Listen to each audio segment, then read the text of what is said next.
Merci d'être au rendez-vous de l'information sur Al24 News. C'est l'heure de votre édition principale à la une de l'actualité de ce mercredi 24 avril.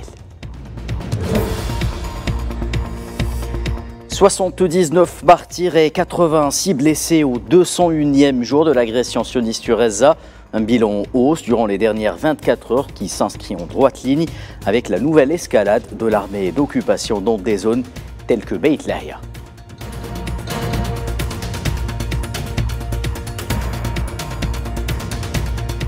Dans ce contexte d'escalade, le Congrès américain vote une nouvelle aide globale de 26 milliards de dollars au profit de l'entité sioniste. Washington joue pleinement son rôle de soutien numéro 1 au génocide sioniste à Gaza.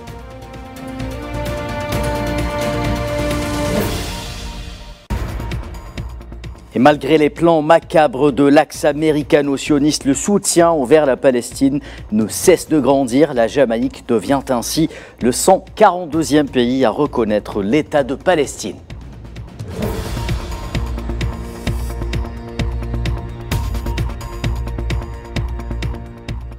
Et à peine 2 jours après le sommet de Tunis, l'Algérie, la Tunisie et la Libye se concertent à Alger autour d'une approche commune de gestion des eaux souterraines.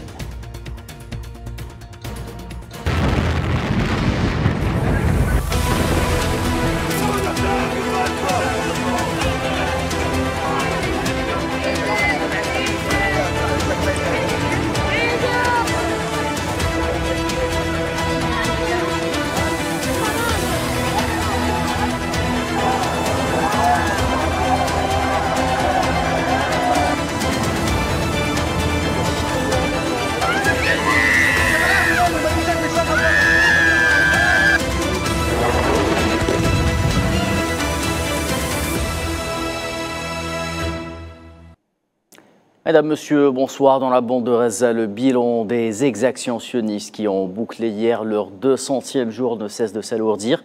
Il a atteint ce mercredi 24 avril 34 262 martyrs et 77 229 blessés qui, pour l'écrasante majorité, sont des enfants et des femmes. L'agression génocidaire de l'armée d'occupation a touché plusieurs secteurs de l'enclave palestinienne durant les dernières 24 heures. Pas moins de 6 massacres ont été commis, faisant 79 martyrs et 86 blessés. Et au moins 3 martyrs sont tombés sous les bombardements sionistes à Nusayrat la nuit dernière. Plusieurs blessés ont également été enregistrés.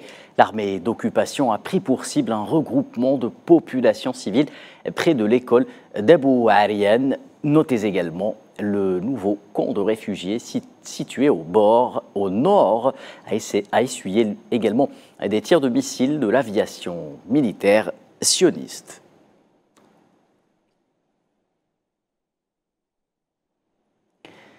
Et au moins 3 martyrs également ont été signalés à Rafah à la suite d'un raid aérien mené mardi soir par l'armée d'occupation sioniste contre cette région du sud de l'enclave de Gaza.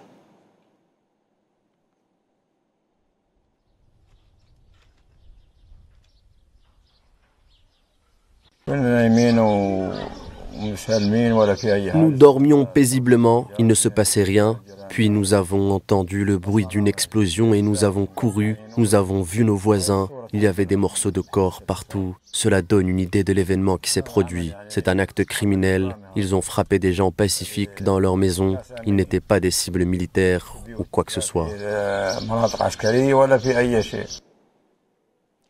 Au moins un martyr palestinien et plusieurs blessés ont été signalés dans un autre bombardement qui a ciblé cette fois-ci durant l'après-midi le camp de Bouraïj, la région de Bouraïj qui connaît depuis quelques jours une nouvelle escalade de l'armée sioniste.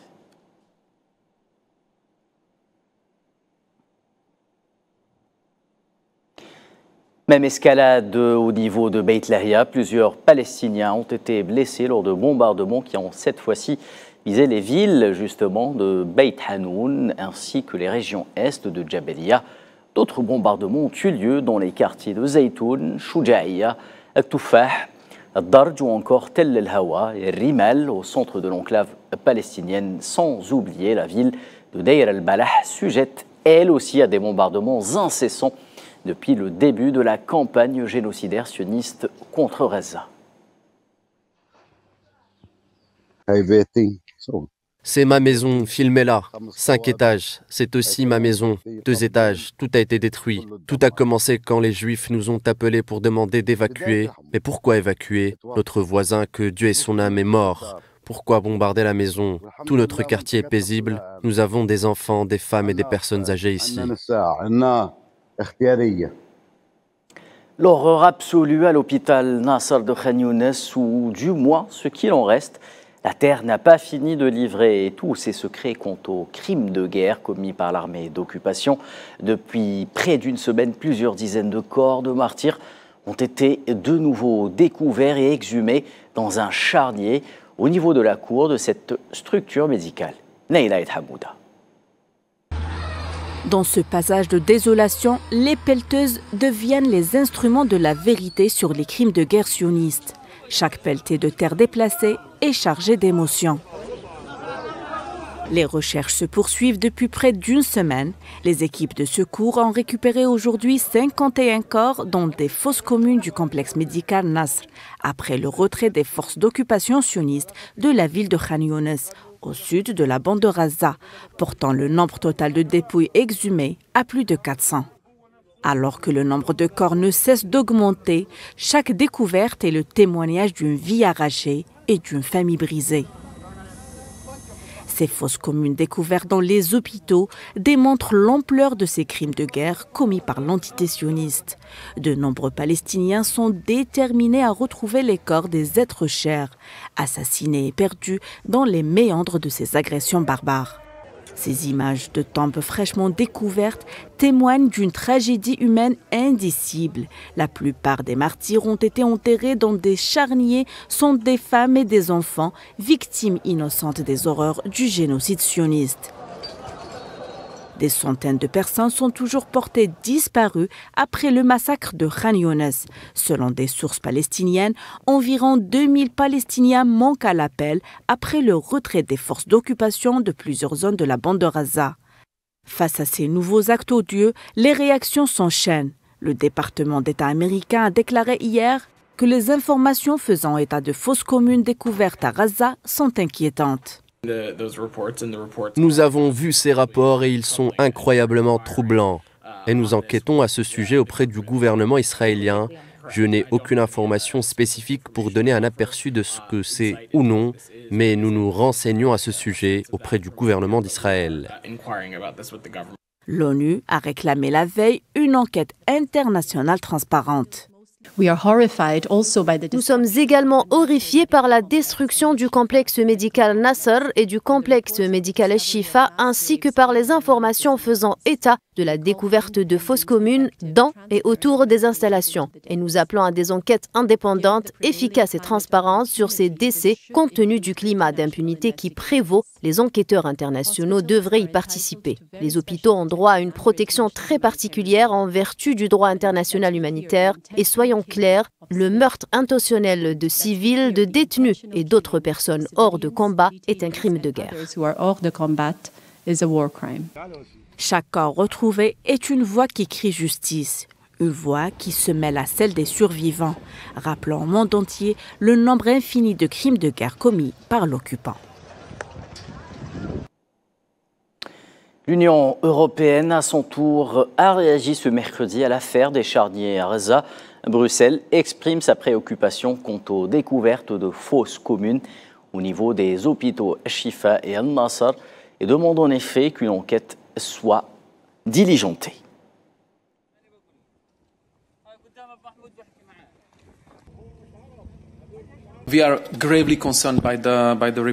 Nous sommes gravement préoccupés par la découverte signalée des fosses communes à Khan Younes et à l'hôpital El-Shifa. C'est quelque chose qui nous oblige à demander une enquête indépendante sur tous les soupçons et toutes les circonstances, car cela donne en effet l'impression qu'il pourrait y avoir eu des violations des droits humains internationaux. C'est pourquoi il est important de mener une enquête indépendante et de garantir la responsabilité de chacun.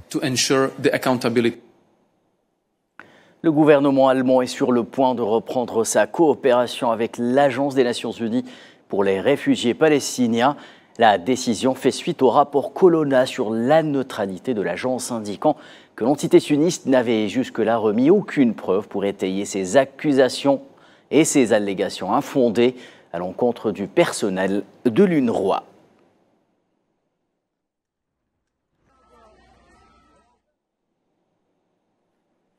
Direction les États-Unis, sujet à de longues et intenses tractations, le Congrès américain a finalement adopté le plan d'aide destiné à l'entité sioniste, l'Ukraine et Taïwan. Pas moins de 95 milliards de dollars ont été débloqués, notamment 13 milliards pour aider militairement l'entité sioniste. Les détails avec Safwan Bansabri. C'est désormais acté. Le Congrès américain a adopté le plan d'aide de 95 milliards de dollars destiné à l'Ukraine, à l'entité sioniste et à Taïwan. Le plan était attendu depuis longtemps, distribué sur les 3 fronts principaux de l'Occident, 61 milliards pour l'Ukraine, 13 milliards seront destinés à l'entité sioniste et 8 milliards à Taïwan. C'est cependant Kiev qui était le plus dans l'urgence, dépendant entièrement de l'aide européenne et américaine pour maintenir son effort de guerre. Les stocks de munitions ont atteint un niveau critique selon les généraux du Pentagone. Pour le président Joe Biden, c'est un rendez-vous avec l'histoire et une aide qu'il a qualifiée de cruciale.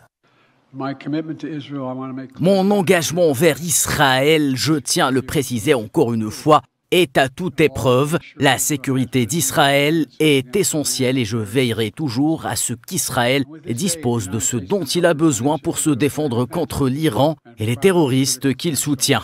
Selon plusieurs observateurs, une défaite sur l'un des 3 fronts serait fatale pour l'hégémonie occidentale sur les affaires internationales.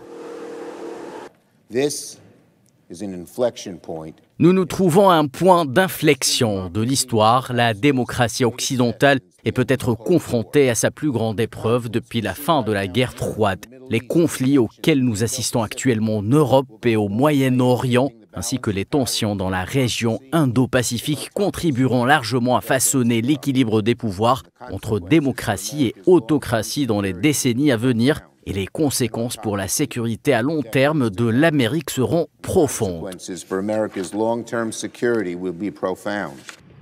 Pour Tel Aviv, l'aide est tout aussi importante. Celle-ci permettra de renforcer le dôme de fer, saturé par la riposte iranienne du 13 avril, insuffisant sans l'intervention occidentale. Sur le long terme, il s'agit pour les États-Unis d'envoyer un message à ses alliés. Washington défend ses intérêts. Il est à noter cependant que le plan d'aide est passé suite à d'intenses tractations, mettant en exergue les divisions qui traversent la classe politique américaine. Et la pilule du soutien de Washington à l'entité sioniste est de plus en plus amère et a du mal à passer chez les étudiants américains qui se mobilisent depuis quelques jours au niveau des plus grandes institutions US, Columbia, Yale ou encore Berkeley. Les universités assistent à une véritable fronde pour dire stop au génocide à Reza. Imen Merad. Depuis près d'une semaine, plusieurs campus américains se sont embrasés. Les étudiants expriment leur colère en participant massivement à des manifestations contre la guerre menée par l'entité sioniste à Gaza, condamnant le génocide sioniste et appelant leurs universités à se désinvestir des entreprises qui vendent des armes à l'entité sioniste. Le président américain Joe Biden se fait fustiger à chaque déplacement. Dimanche, dans un communiqué, Biden a qualifié ces manifestations d'appel à la violence contre des juifs. De leur côté, les étudiants américains se joignent à la cause palestinienne. Ils se mobilisent de plus belle à travers le pays, scandant des slogans hostiles à l'encontre de leur chef de l'État et exprimant leur désarroi face à leur impuissance. You are murdering human beings. Vous assassinez des êtres humains et des enfants, vous avez trahi et vous n'êtes pas les bienvenus ici. Faites ce qu'il faut, président Joe Biden. Libérez la Palestine, cessez le feu maintenant.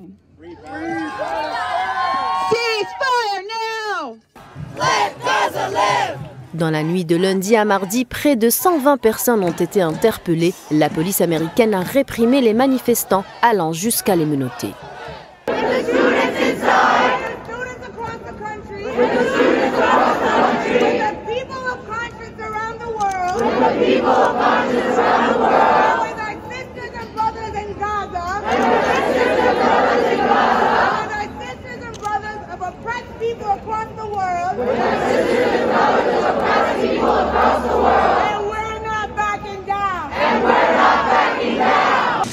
Après son veto au Conseil de sécurité contre la résolution algérienne appelant à l'adhésion pleine de la Palestine à l'ONU, le parti pris américain en faveur de l'entité sioniste isole Washington, même à l'intérieur de ses frontières. Mouvement vers la reconnaissance de l'État de Palestine, je vous le disais en titre, prend de l'ampleur dans le monde. De plus en plus de pays franchissent le pas et affichent au grand jour leur soutien à un État palestinien de plein droit, notamment aux Nations Unies. C'est le cas de la Jamaïque, pays qui a décidé de reconnaître officiellement l'État de Palestine dans un communiqué du ministère des Affaires étrangères jamaïcain publié par le Premier ministre Andrew Holness sur sa plateforme X. Le gouvernement déclare, je cite, que la Jamaïque continue de défendre la solution à deux États comme unique solution à même de résoudre ce conflit de longue durée.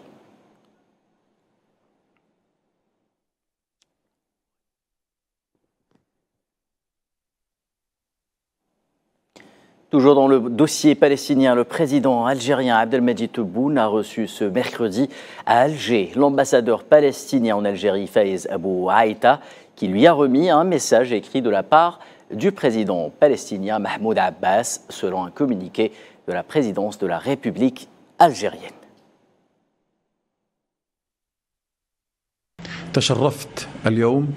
J'ai remis à son Excellence le président Tebboune un message écrit de la part de son frère, son Excellence Mahmoud Abbas, et dans ce contexte, nous exprimons tous nos remerciements et notre reconnaissance quant au rôle leader que joue l'Algérie au niveau politique et diplomatique, notamment ce qui concerne cet exploit au Conseil de sécurité et ce vote de la part de 12 États en faveur de l'adhésion de l'État de Palestine sur le projet de loi déposé par l'Algérie et malgré le veto américain.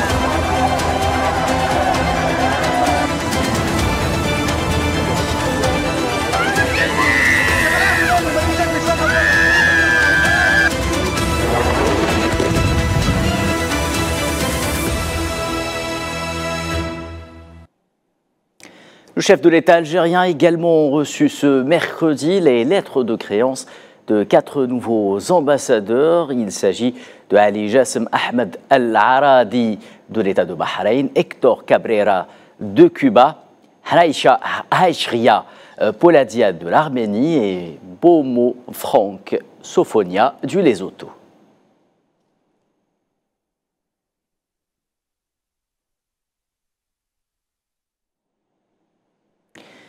Une nouvelle enquête menée par le Haut Commissariat au plan marocain a levé le voile sur les craintes des ménages liées à la hausse du coût de la vie et la baisse du pouvoir d'achat combiné. L'horizon s'assombrit pour l'économie marocaine plombée par une année de sécheresse historique ainsi que l'explosion de la dette extérieure pour le grand dam des plus nécessiteux. 82,5% de familles marocaines disent trouver du mal à subvenir à leurs besoins. 42% ont recours à l'emprunt pour arrondir les fins de mois difficiles. C'est le constat amer fait par un rapport publié par le Haut Commissariat au plan marocain. C'est à se demander où va l'économie marocaine. La crise économique qui sévit au Maroc impacte de plus en plus de ménages à cause de la détérioration des conditions et la hausse du coût de la vie, jumelée à la baisse du pouvoir d'achat. 56% des familles s'attendent à ce que les choses ne s'améliorent pas de sitôt. En plus de la hausse du chômage, les chiffres montrent un sérieux recul chez les ménages marocains au sujet de la confiance en ce qui concerne leurs finances. 80,7% ont admis ne pas pouvoir constituer une épargne, alors que près de 97% des ménages sondés attestent d'une inflation au niveau des prix des denrées alimentaires durant les 12 derniers mois et craignent que cette dynamique perdure. Ces craintes se renforcent chez les Marocains, d'autant plus que le gouvernement pourrait s'acheminer vers une réduction des subventions, notamment celles liées au gaz butane, qui devrait connaître une hausse de l'ordre de $1. S'exprimant au sujet des annonces faites par le gouvernement marocain à ce sujet, le secrétaire général du syndicat marocain du pétrole et du gaz, Al-Hussein El-Yamani, a déclaré que cette hausse devrait coûter aux ménages marocains en moyenne 600 dirhams, soit environ $60. El-Yamani ajoute que cela est un prélude à la suppression des subventions au niveau de plusieurs produits de première nécessité comme l'électricité, l'eau, la farine et le sucre, afin de libéraliser les prix sur le marché. Et à peine 2 jours après la première réunion consultative entre l'Algérie, la Tunisie et la Libye, les 3 pays ont signé mercredi à Alger un accord portant création d'un mécanisme de concertation sur la gestion des eaux souterraines communes dans le Sahara septentrional.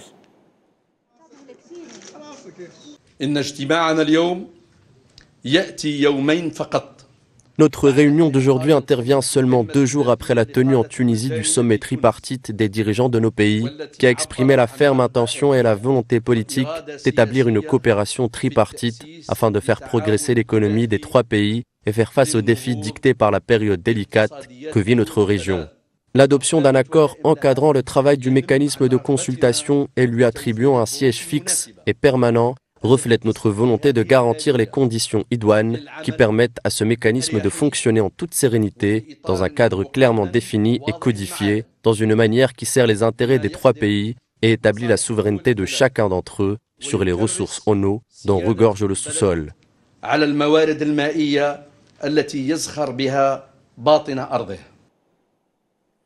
Je vous en parlais hier, donc coup d'envoi ce mercredi du Festival du film méditerranéen. Le film palestinien sera au cœur de la 4e édition du Festival du film méditerranéen, dont le clap de début a été donné aujourd'hui à Annaba en Algérie, une 4e édition avec l'Italie comme invité d'honneur.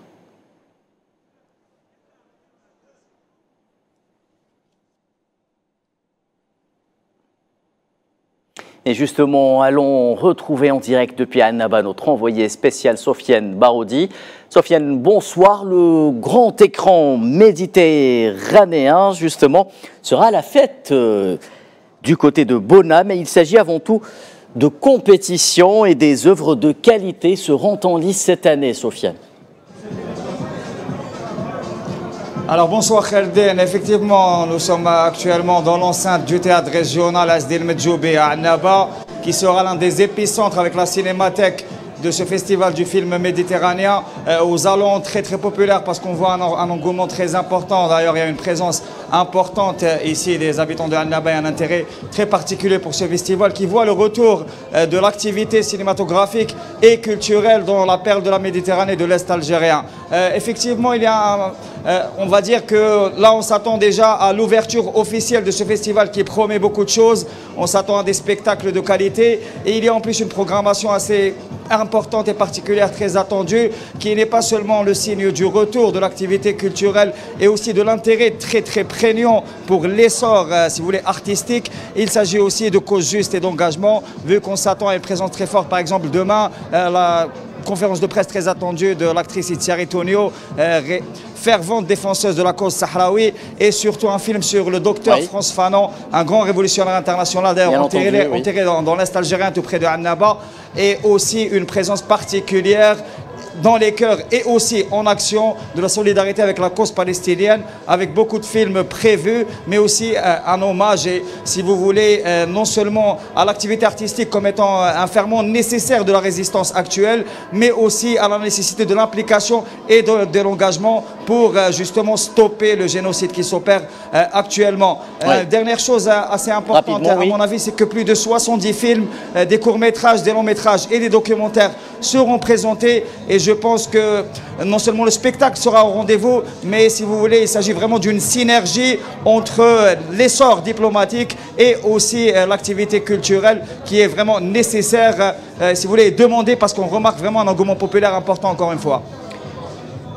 L'événement se prolongera jusqu'au 30 avril, Sofiane Baroudi. Bien entendu, nous le suivrons avec vous à partir de la perle de l'Est algérien en Méditerranée, à Annaba. Merci Sofiane Baroudi. Je rappelle que vous étiez avec nous en direct depuis Annaba. Vous êtes notre envoyé spécial pour couvrir la 4e édition du Festival du film méditerranéen. Et sur cette information s'achève donc ce 19h.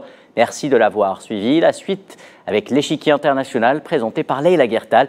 Excellente suite des programmes sur Al 24 News.